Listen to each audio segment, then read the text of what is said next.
வந்து stock market class வந்து 144வது class பார்க்க போறோம். இது வரைக்கும் 4000 பேருக்கு சப்ஸ்கிரைப் பண்ணிருக்காங்க. யாரெல்லாம் stock market savings investment idea தேவைப்படுது அந்த சேனலை சப்ஸ்கிரைப் பண்ணுங்க. நம்ம இன்னைக்கு பார்க்க போறது கரண்ட் மார்க்கெட் ரேட்லாம் ஒன்றும் கிடையாது. ட்ரெண்டும் பார்க்க போறது, ஷேரும் சஜஸ்ட் பண்ண போறது.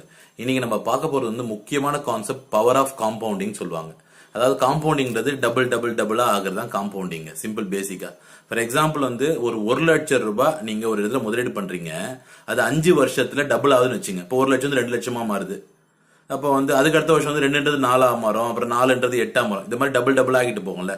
ஸோ 5 வருஷத்துல டபுள் ஆகுறது தான் ஒரு கான்செப்ட். ஒரு காலத்துல வந்து போஸ்ட் ஆஃபீஸ்லேயே 5 வருஷம் டபுள் ஆச்சு, இப்போ அது ஆகிறது கிடையாது. 15% உங்களுக்கு ரிட்டர்ன் வருது, 15% உங்களுக்கு லாபம் வருதுன்னா அது 5 வருஷத்துல டபுள் ஆயிடும்.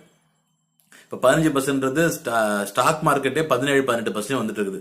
ஒரு சாதாரண இண்டெக்ஸ் ஃபண்ட்ல போட்டாலே உங்களுக்கு 5% வந்துடும். ஸோ அப்போ வந்து 1 லட்சம் ரூபாய் நீ முதலீடு பண்றன்னா அது 50 வருஷத்துல உனக்கு 10 கோடியா மாறி